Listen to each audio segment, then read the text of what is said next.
to take over. Please. Thank you very much for kind invitation and introducing myself. Okay, so as it has been said, uh, the title of today's lecture is Cyberspace and Law, Reconstructing Digital Justice from a Gender Equality Perspective, so to speak. We can go on, please. And why to speak about this phenomenon, I would like to say there is a certain context. We live in an age where everything is digital in our life, and so to speak, in everyday aspect of our life, we are captured by technologies. Rapid technological progress shapes social, political, and also legal realities.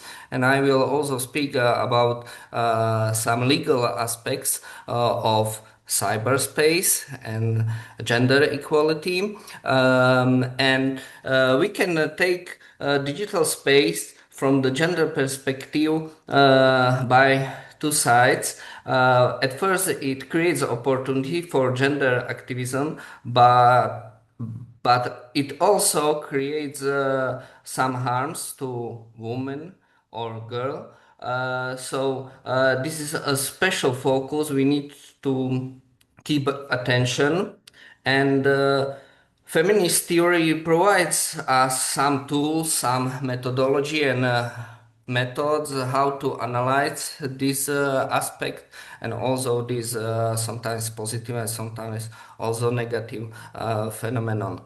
So my purpose in this lecture will be how can law support gender equality in digital age, and even if law is in current state capable to do so, and also if at the theoretical aspect it is really necessary to create a new feminist perspective on law and especially cyber law. And when we are talking about feminist perspective about cyber law, what should this theoretical aspect include? Yeah, please, we can go on to the other slide. When we look as an inspiration to feminist legal thoughts or also feminist history, we can see uh, two positions about the technology. At one side, technology is regarded as gendered, something that has inert gender nature. So Western technology was in some point criticized and very hard criticized by others, feminists, as something that is medium for patriarchal values and something that is against women. Yeah, so technology is inherent with gendered and oppressive nature. We can do nothing much with it. So women, girls stay away from the technology. The proponents of such positions were, for example, Mary Daly, Susan Griffin, and others, we can say. The other position uh, was uh, was very optimistic about technology and the use of technology in the process of emancipation of women. Technology was regarded as something new, and it was something very interesting for women because it can transcend the binary gender identities and traditional, for example, also patriarchal boundaries. And also the some of those proponents such as Shulamit Firestone, Donna Haraway, or Rosa Braidotti, and some others, um, has called other women, okay, take the technology to your hands and reshape it to your needs. We can go to another slide, please. So, if we want to make any generation about an abstraction about the feminist positions on technology, here I have shown some image with graphical representation when ecofeminist representatives were very skeptical about technology because technology is for them another male attempt to control women and also nature. It's ecofeminism. For the liberal feminism, that was an opportunity for women to catch up with men. Liberal feminism is a very special theory because it um, really don't make any deeper analysis of gender inequality. It keeps in a formal level, so we can see that the technology was just an opportunity for women to assimilate with men, so to speak. Uh, Another types of feminism, such as cyberfeminism, technofeminism, or xenofeminism, or even the newest one, glitch feminism, was very optimistic and enthusiastic about technology, and their stance was like, technology is something that women can change, can challenge, and take into control for their own interest. Please to the next slide.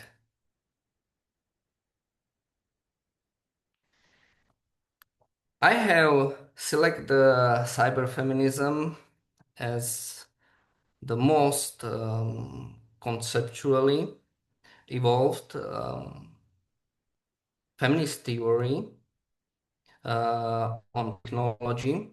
And why? Because cyberfeminism has emerged in 90s as a direct response to digital power structures and emerging internet technology, PC computers that was just a worldwide phenomenon in late 90s, so to speak, in US in early 90s. And cyberfeminism was in the birth of PC computers and also in the birth of internet.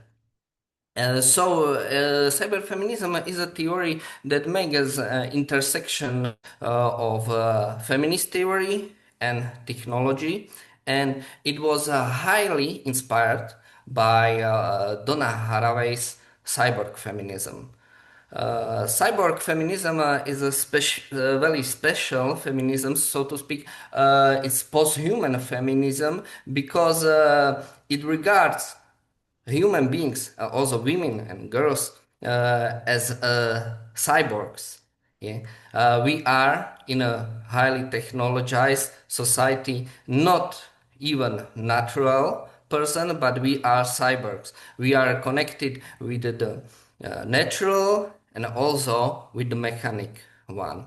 I think we live in this era, and in some sense we are cyborgs.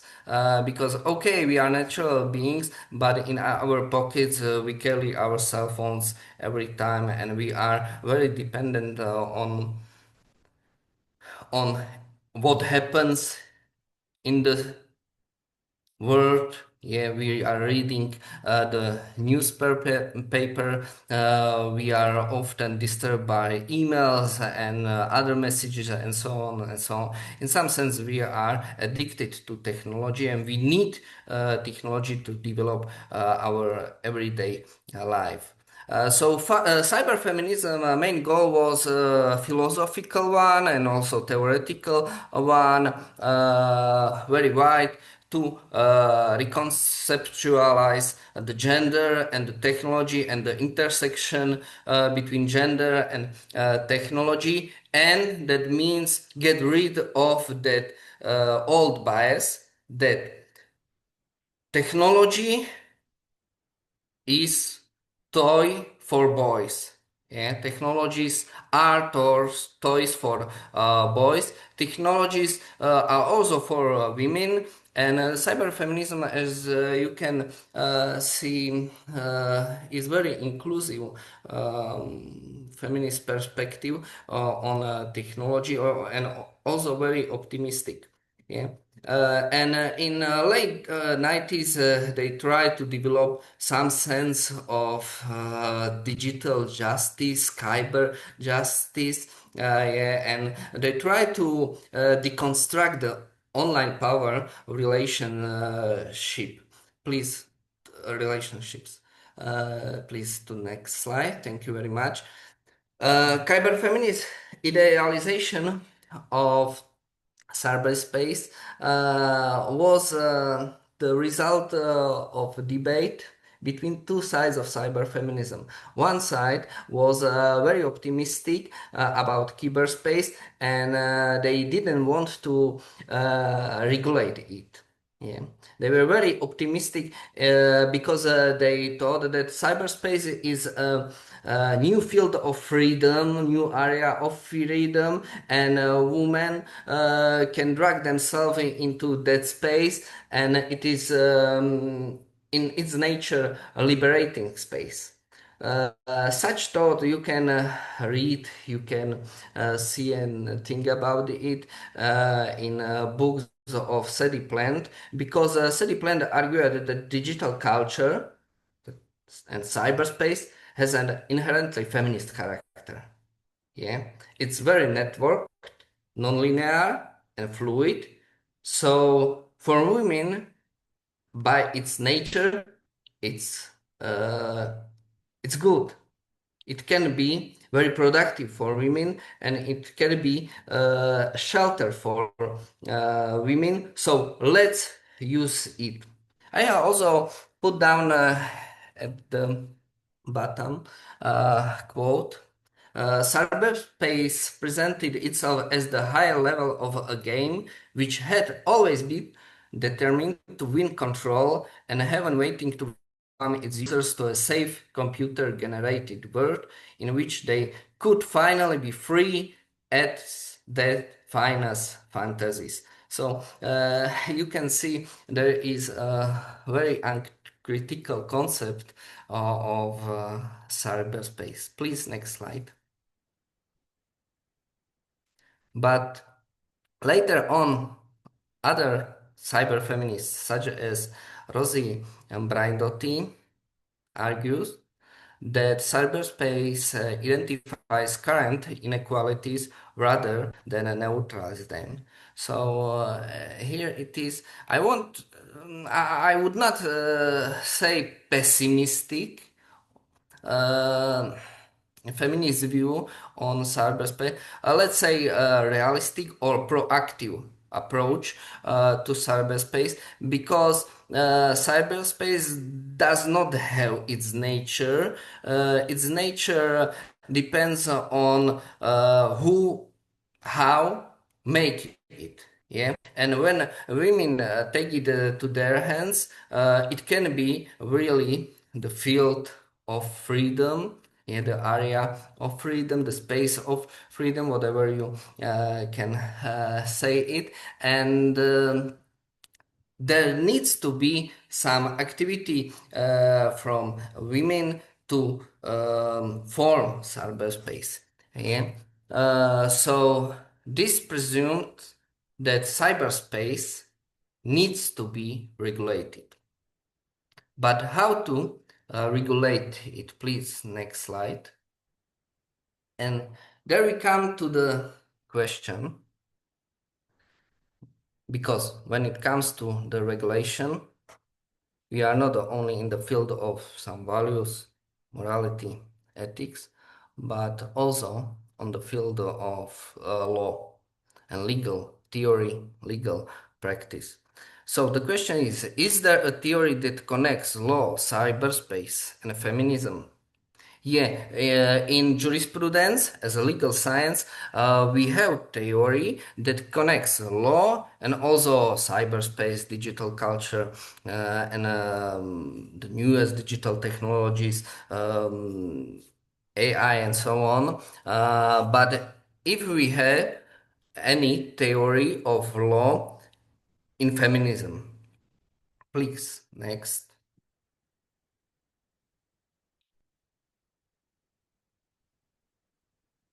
You may probably heard about it. Feminist has also his own discipline, feminist jurisprudence, or sometimes called feminist theory of law, uh, or even legal feminism, which informs us about the feminist critique of law, and compared to other legal theories. This is the new one. It has emerged in the 70s in US during the second wave of feminism, and its purpose was to analyze the power dynamics within a legal system or even legal systems from a gender perspective. And this quote is abstraction of the feminist critique of law. Law is a patriarchal institution, or law is a patriarchal construct, so to speak, social construct, no, of course.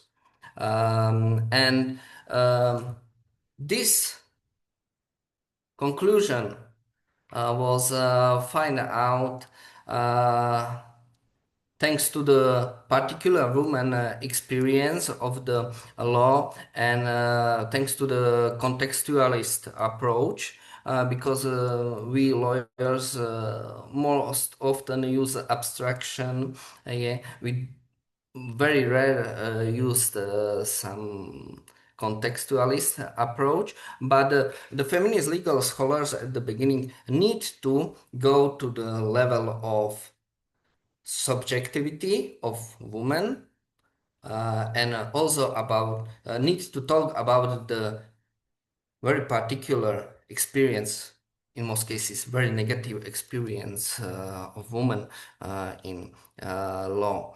At the other side, philosophical, theoretical one, the early proponents of feminist jurisprudence try to counterbalance the historical androcentric nature of law and also androcentric nature of legal science, that means jurisprudence.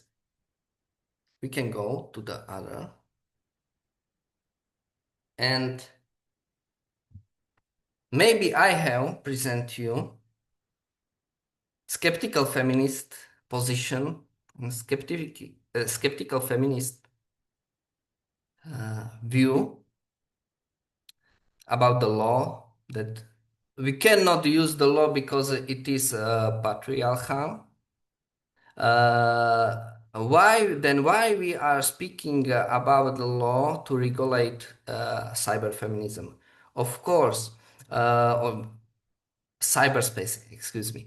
Of course, the law can very hard regulate cyberspace, and and can put strict regulation clauses on cyberspace, and then can make it sterile. So what would be the feminist activist? Yeah, but ongoing feminist um, thoughts in legal philosophy and legal theory also put down another view, not skeptical, not very anti-critically optimistical, but also realist view on law. So those opinions take the law not as a granted, as a patriarchal, then grow as something that keeps develop, and it's most of time determined by ideologies and so on and so on. So it can be changed. Yeah. This is the view and this is the opinion on the feminist cyber law. And when we are put this concept in the front, we can ask ourselves a question. What would this feminist cyber law look like when we are taking into the account the articulation how gender, race, sexuality, disability, and so on has shaped cyberspace and the law that govern it. Yeah. And this thought, in my perspective, has two sub-levels. We can talk about specific approach to the current state of cyber law, how we need to regulate the cyber space by feminist law, and the other sub-level, what specific feminist position would be on the legal technology, so to speak, law tech. We can go to the another slide. So I have put down some of the ideas. Most of them are by cyber feminist legal theorists. So what needs to be or what we need to have to declare something a cyber feminist legal theory or even cyber feminist law. At first, it needs to take regard or take into the account intersection of gender, technology, law, and politics. Why is politics there? Politics is there because legal feminism is very practical discipline. Instead, it is also very theoretical and philosophical one. But its interests are not very theoretical, not very philosophical. They don't like sort of abstraction and systematization of thoughts. No, the thoughts are very practical to change the society, to change the law to gender neutral one or to gender equal one, so to speak. And also, if we want to construct feminist or cyber feminist legal theory or cyber feminist law, we need to take into account three basic values: consent, safety, and accessibility. These values are important for the feminist regulation of cyberspace. If feminists want to regulate cyberspace and want to construct cyber law, feminist cyber law, they need to use and combine these three main values. But that's not all. We need to also interpret the law, the cyber law, current cyber law, so to speak, make a cyber feminist interpretation of cyber law. So we need to deconstruct and reconstruct of the tradition understanding of legal concept that are necessary to do. For example, I don't know, fair use, freedom of speech, and so on and so on. We don't want to take the old traditional understanding of this concept because they are not meant to be used in a feminist way. Yeah? We need to deconstruct it and reconstruct it. And also there is intersectionality, so we need to examine various forms on inequalities which often operate together and multiply each other. Yeah. And in this field we have two main obstacles or one obstacle. On one side we have the widespread of access to internet, yeah, some democratic way of using an internet and access the internet. But on the other side, we got also poor countries, poor people, and we need to reflect the disparities in digital literacy or even in digital access. Yeah, we can go to the other side. Um, on the last slide, I was speaking about the regulation and what we need to keep in mind when we want to regulate the law. This slide is, I would say, in some sense, futuristic. Why? Because in some sense, it has and it is about the current and maybe future challenges of law and also cyber feminist legal theory. NI, machine learning, and natural language processing um, bring us to the problem of algorithmic fairness. Yeah. Um, in these days, in some countries, there are um, there are there are many application or online legal information platforms. Some of them I have mentioned in these presentations, such as LegalZoom, Rocket Lawyer, yeah, and AI-powered legal assistants such as legal chatbots, which can react to your legal problem immediately, 24/7, so to speak. And other mobile apps as My Lawyer and Do Not Pay, and so on and so on, which use the potential of artificial intelligence. Yeah, and these legal tools select for you the legal data, legal information you need. And there comes this question.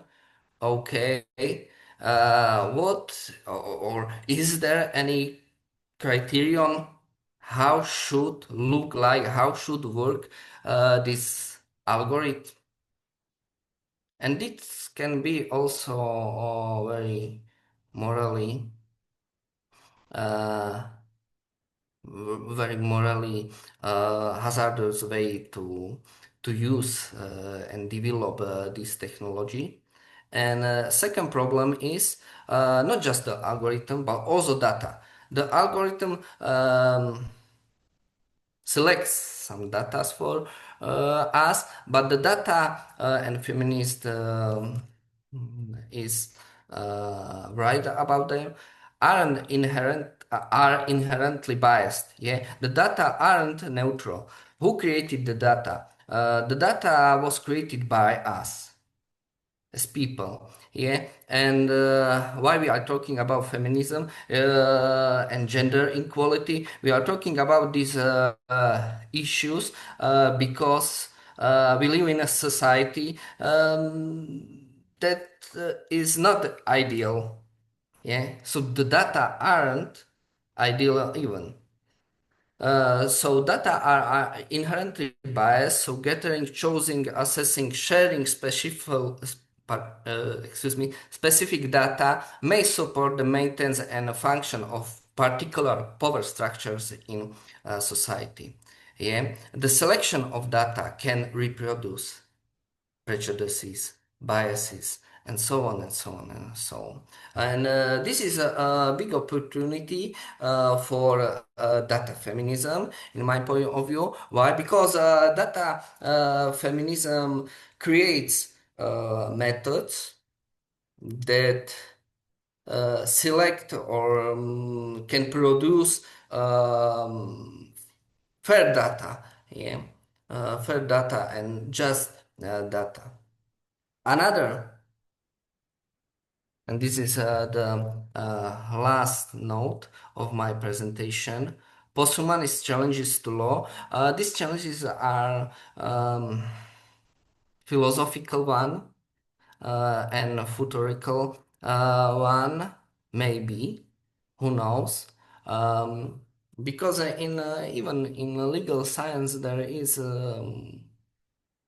very small group of author that represent this claim that one day law might be shaped by technology or even arise from the relationship between human and machine. So law in maybe in future could uh, be a product of technology, not a product of a man, human. Um, at least in some stage, it can be a product of hybrid relationship between human and machine, which combines some interaction between human and machine, and then we can work with the law, have the law have some opinions.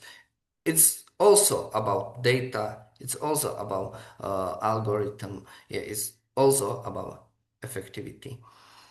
We can move to another slide.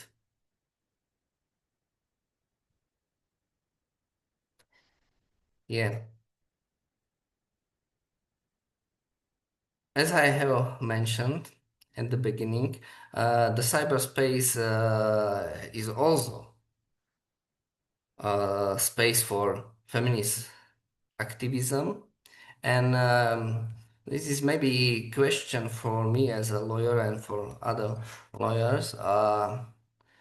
Is hashtag feminism something that is away from law and we should not take it seriously as a lawyers, for example, or it can also reflect us some image and functioning of law in the society.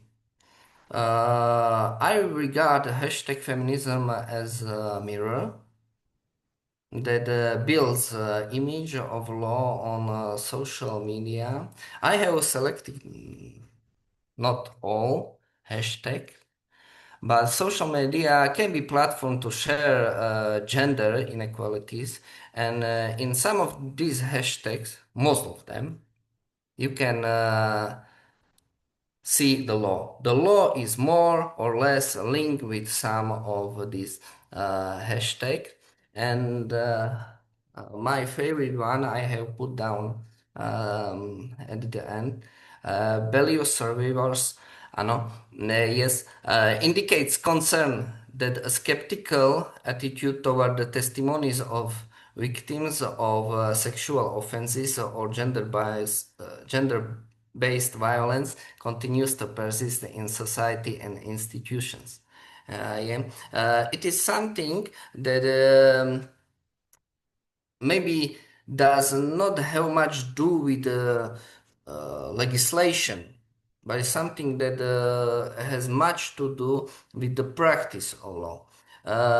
So cyberspace can reflect also, as I claim, how does law not function in reality, yet not just in virtual reality, but in real reality. Another slide, please. In the conclusion, I don't want to make any generalization of these ideas because most of these ideas I have shown are in progress. Yeah.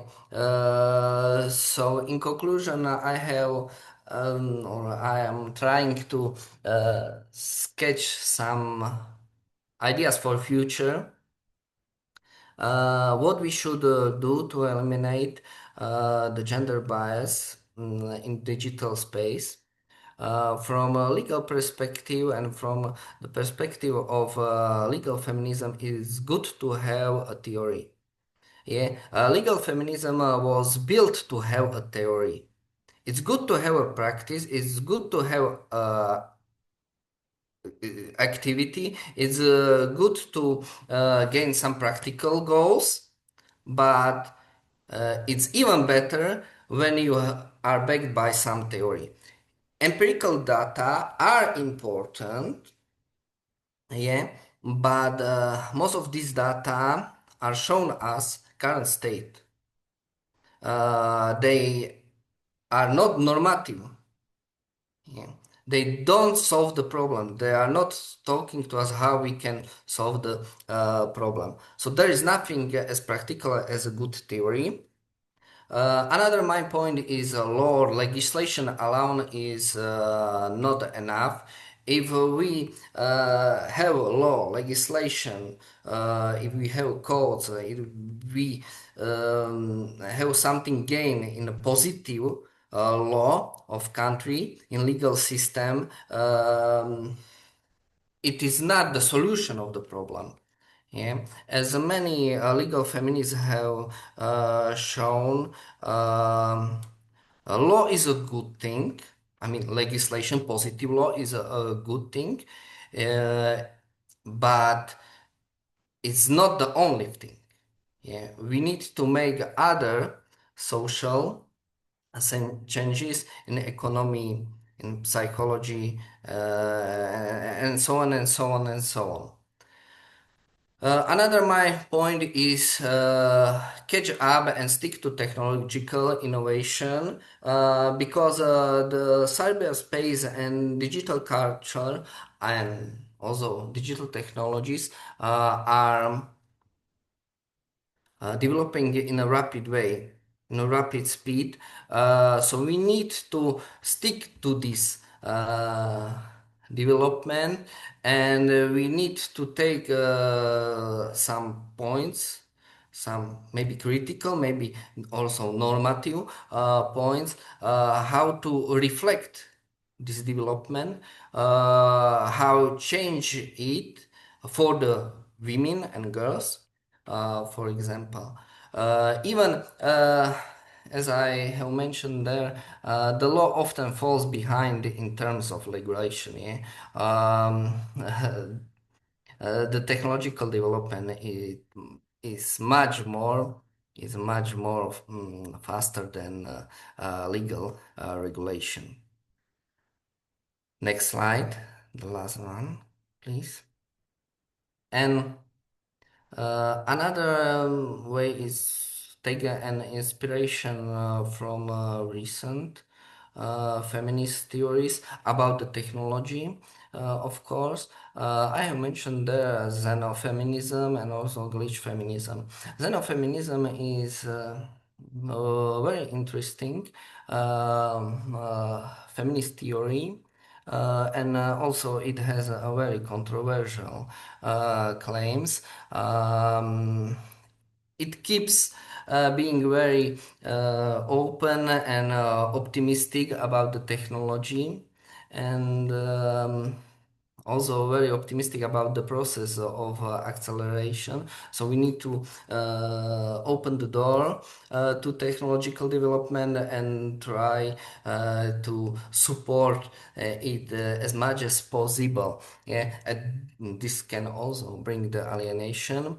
Also, very interesting idea in xenofeminism is also very controversial one, post-gender politics, and some advantages we can see in xenofeminism is visionary, yeah, visionary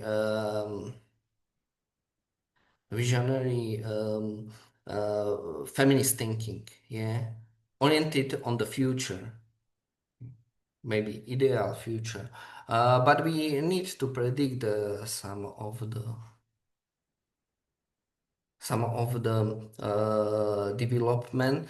So it is, from my point of view, very interesting to think about it. And glitch feminism, it's controversial from the legal point of view because it talks about the disruption of normative technological systems, and all these disruptions, errors, um, rega- is regarded by glitch feminism as an advantage. Yeah. Not as disadvantage, but advantage. So how we can use all these disadvantages in current regulation of cyberspace for gender equality can be very interesting idea.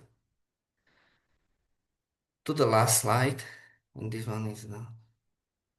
Thank you for your attention. I hope you like all these theoretical concepts, maybe some visionary. And if you have any question or if you want to start a discussion, I would be more than pleased to do so. Thank you very much.